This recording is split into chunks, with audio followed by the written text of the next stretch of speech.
अखंड हरिनाम सप्ताह मौजे बाळापूर तालुका जिल्हा संभाजीनगर। सोहळा आनंदाचा गजर विठुरायाचा अखंड हरिनाम सप्ताह मौजे बाळापूर श्री सद्गुरु श्यामबाबा पुण्यतिथी महोत्सव। ज्याला संतच कळाले नाही त्याला ग्रंथ काय कळणार आहे? त्याला ग्रंथ काय कळणार आहे? संत कळाले तर ग्रंथ कळेल, संत कळाले नाही तर ग्रंथ कळू शकत नाही। म्हणून संत कळण्याकरता ग्रंथ वाचावे लागतील।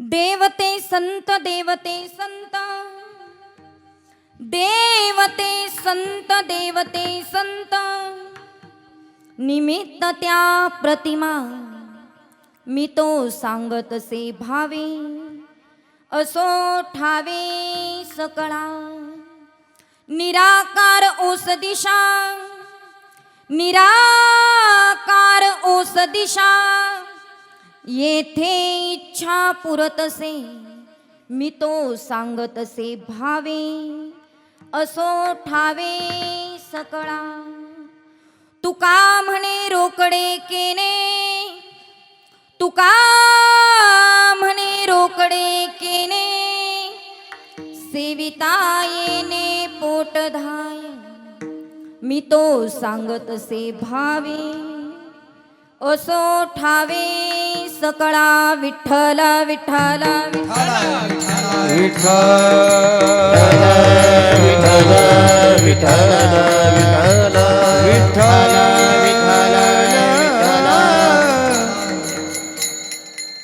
प्रथम नमन करू गणनाथ उमाशंकराच्या स्तुता चरणावरी ठेवणी माथा साष्टांग्याता दंडवत महायोग पीठे तटे भीमरथ्या वरम पुंडलिकाय दातुं मुनींद्रे समागत्य तिष्ठं तमानन्दकन्दं परब्रह्मलिंगं भजे पांडुरंगं। पांडुरंगा करू प्रथम नमन पांडुरंगा करू प्रथम नमन पांडुरंगा करू प्रथम नमन पांडुरंगा करू प्रथम नमन पांडुरंगा करू प्रथम नमन पांडुरंगा करू प्रथम नमन पांडुरंगा करू प्रथम नमन पांडुरंगा करू प्रथम नमन हो दुसरे चरण संताची दुसरे चरण संताची हो दुसरे चरण संताची हो दुसरे चरण संताची दुसरे चरण संताची हो त्याच्या कृपादाने कथेचा विस्तारू त्याच्या कृपादाने कथेचा विस्तार त्याच्या कृपादाने कथेचा विस्तारू दाने कथेचा विस्तार त्याच्या कृपादाने कथेचा विस्तारू त्याच्या कृपादाने कथेचा विस्तार त्याच्या कृपादाने कथेचा विस्तार त्याच्या कृपादाने कथेचा विस्तार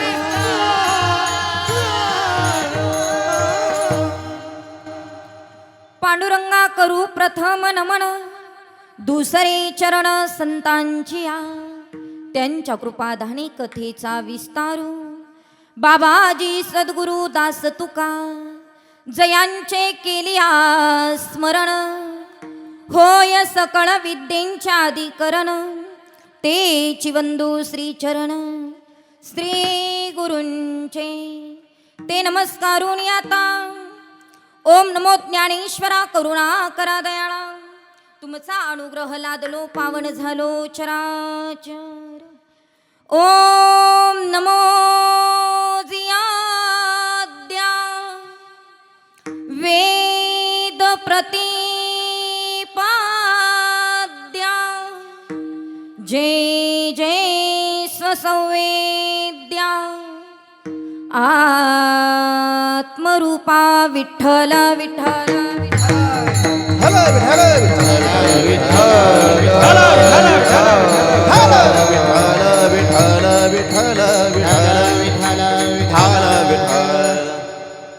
देवते संत देवते संत देवते संत देवते संत निमित्त त्या प्रतिमा मी तो सांगतसे भावे असो ठावे सकळा.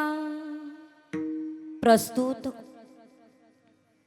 प्राप्त प्रसंगी कीर्तनरूपी सेवेकरिता निवडलेला अभंग महान भागवत भक्त संत सम्राट विश्ववंद्य महाराष्ट्र भूषण जगद्गुरु जगद्वंदनीय श्री संत तुकोबाराय यांचा अत्यंत महत्त्वाचा साधा सोपा बहुतेकांच्या सुपरिचित असणारा संतपर प्रकरणातला अभंग आज या ठिकाणी श्री संत श्याम महाराज यांच्या पुण्यतिथीच्या निमित्ताने निवडलेला आहे. विठ्ठल विठ्ठल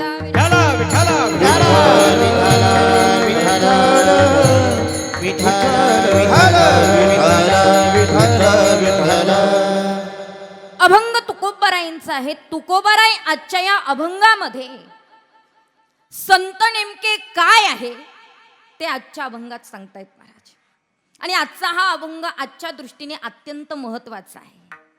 कारण ज्या निमित्ताने आपण या ठिकाणी जमलेलो आहोत त्या निमित्ताला अनुसरून अभंग असणं अत्यंत महत्त्वाचं आहे. आणि आजचा हा अखंड हरिनाम सप्ताहाचा 3रा दिवस आहे. आणि निमित्त आपणा सर्वांना ज्ञात आहे. पुण्यतिथीच्या निमित्ताने हा सप्ताह आहे आणि सप्ताहाचा 3रा दिवस आहे. आजचा म्हणजे पर्वकाळ आहे, एकादशी आहे. आणि या एकादशीला संत महात्म्यांचं गुणगान करणं हे वारकऱ्याचं आद्य कर्तव्य आहे. विठ्ठल विठ्ठल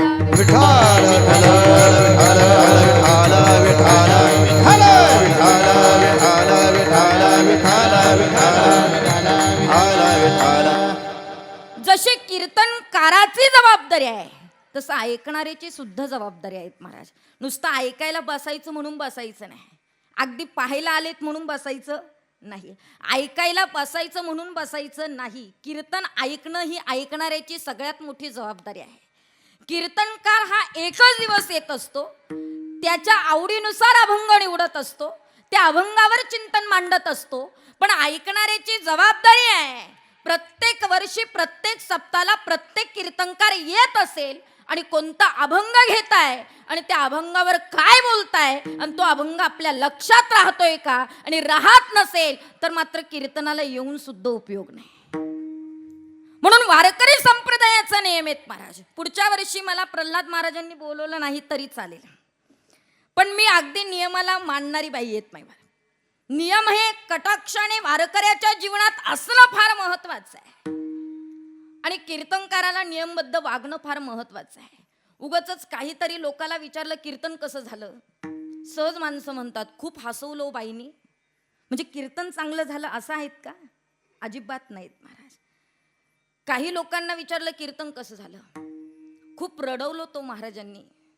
रडवण्यासाठी कीर्तन नाही, हसवण्यासाठी कीर्तन नाही.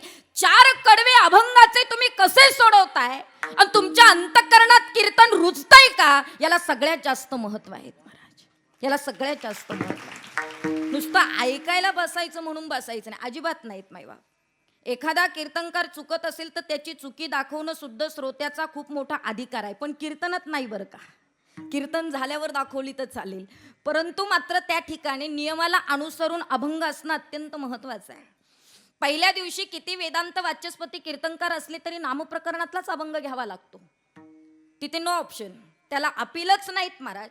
म्हणून पहिल्या दिवशी नामप्रकरणातला अभंगच घ्यावा लागतो. मग 2रा दिवस, 3रा दिवस, 4था दिवस, 5वा दिवस, 6वा दिवस मग संतपर, वैराग्यपर, भक्तिपर, ज्ञानपर सगळे चालतात. पण जागराच्या दिवशी मात्र मागणी प्रकरणातलाच अभंग घ्यावा लागतो. आणि वैराग्याचा संत परंपरेचा किती अभ्यास असला तरी काल्याच्या दिवशी वैराग्य न सांगता भगवंताच्या चरित्राचाच उच्चार करावा लागतो. हा वारकरी संप्रदायाचा नियम आहे. हा वारकरी संप्रदायाचा नियम. आणि त्या नियमाला अनुसरून आजचा संत परंपरेतला अभंग आहेत महाराज. आजचा अभंग तसा फार गोड आहेत बरं का. अगदी बोलता चालता पाठ होणारा असा अभंग आहे. मी काही पाठ करून आणि चिंतन करून आलेलीच नाहीत महाराज. इथं आल्याबरोबर मला घ्यावासा वाटला म्हणून मी घेतला. म्हणून मात्र त्या ठिकाणी जगद्गुरु तुकोबाराय संतांचं महात्म्य या ठिकाणी वर्णन करतात. संत नेमके कोण आहेत ते जगद्गुरु तुकोबाराय सांगतात. आणि कोणीही कुणाचंही वर्णन करून चालत नाही महाराज. कारण वर्णन करणारा अधिकारी असावा लागतो आणि ज्याचं वर्णन करायचं तो त्या पात्रतेचा असावा लागतो.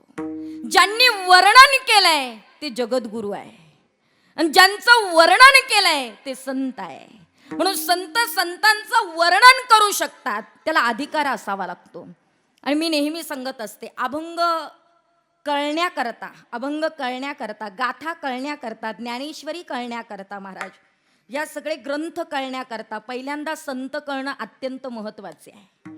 ज्याला संतच कळाले नाही त्याला ग्रंथ काय कळणार आहे? संत कळाले तर ग्रंथ कळेल, संत कळाले नाही तर ग्रंथ कळू शकत नाही. म्हणून संत कळण्याकरता ग्रंथ वाचावे लागतील. ग्रंथ वाचले तर संत कळतील. हे सगळं एकावर एक अवलंबून आहे. म्हणून मी नेहमी सांगत असते पहिल्यांदा जीवाला संत कळाले पाहिजे, मग ग्रंथ कळेल. ग्रंथ वाचाल तर संत कळेल आणि वाचाल तर टिकाल. पुस्तक वाचलं तर मस्तक ध्येनावर येईल, गाथा वाचला तर माथा ध्येनावर येईल. पण त्याच्याकरता वाचावं लागणार आहेत महाराज, त्याच्यासाठी वाचावं लागणार आहे. म्हणून काय वाचल्यानं काय मिळतं थोडक्यात सांगते ऐका. ज्याला जीवनामध्ये निष्कलंक वाद करायचा असेल त्यानं महाभारत वाचलं तरी काही हरकत नाही. ज्याला जीवनामध्ये चारित्र्य संपन्न जीवन जगायचं असेल त्यानं माझ्या प्रभू रामचंद्रांचं रामायण वाचलं पाहिजे. ज्याला जीवनामध्ये वैराग्यवान बनायचं असेल त्यानं तुकोबारायांचा गाथा वाचला पाहिजे. ज्याला जीवनामध्ये ज्ञानी बनायचं असेल त्यानं माझ्या ज्ञानोबारायांची ज्ञानेश्वरी वाचली पाहिजे. वाचावी ज्ञानेश्वरी, वाचावी ज्ञानेश्वरी, वाचावी ज्ञानेश्वरी, वाचावी ज्ञानेश्वरी,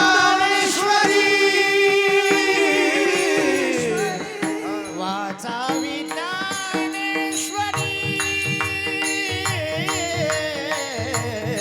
ज्ञानेश्वरी, वाचावी ज्ञानेश्वरी,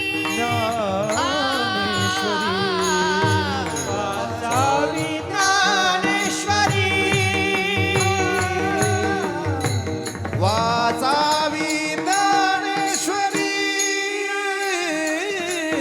डोळा पहावी पंढरी, डोळा पहावी पंढरी, वाचावी ज्ञानेश्वरी, वाचावी ज्ञानेश्वरी,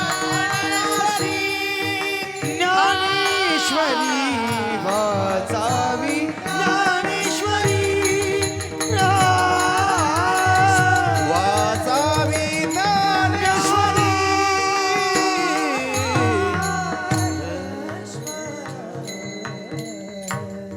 वाह, क्या बात है. असं तुम्ही एवढे सगळे गायला लागले की मला कीर्तनच करावं असं वाटत नाही महाराज. वाचावी ज्ञानेश्वरी. ज्याला ज्ञान प्राप्त करायचं असेल त्यानं ज्ञानेश्वरी सारखा ग्रंथ वाचला पाहिजे.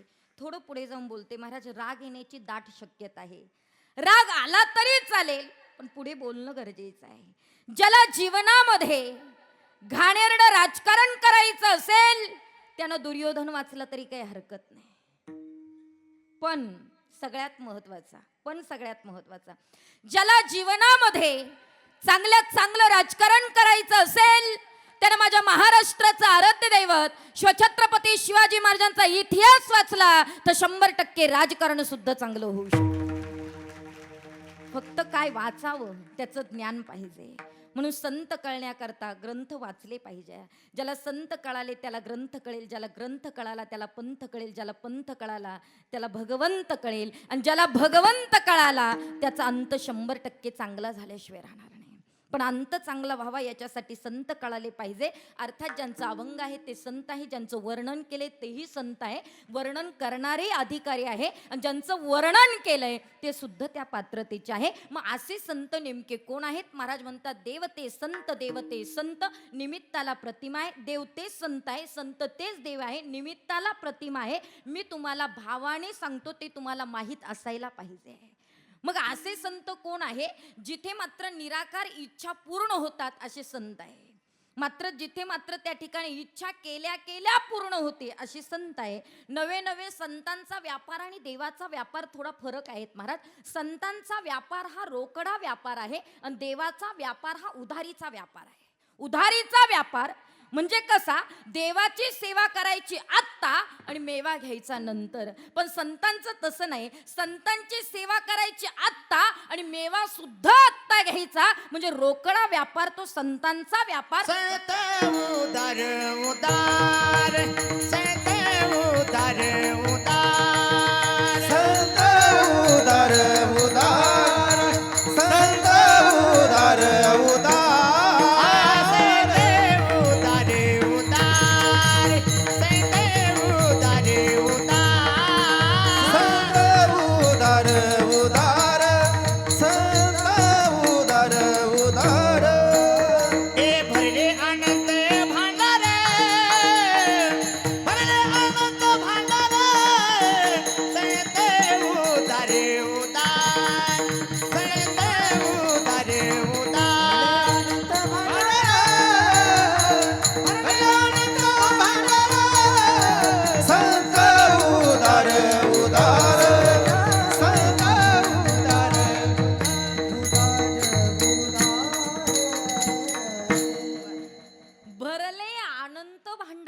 संत उदार उदार. जिथे भांडार भरलेला आहे, ज्यांचं दुकान कायम भरलेलं आहे असे संत उदार आहे. आणि त्यांचा व्यापार रोकडा व्यापार आहेत महाराज. सेवा लगेच करायची आणि मेवा सुद्धा लगेच घ्यायचा. हा झाला अभंगाचा सरळ सरळ भावार्थ. विठ्ठल विठ्ठल विठ्ठल विठ्ठल विठ्ठल विठ्ठल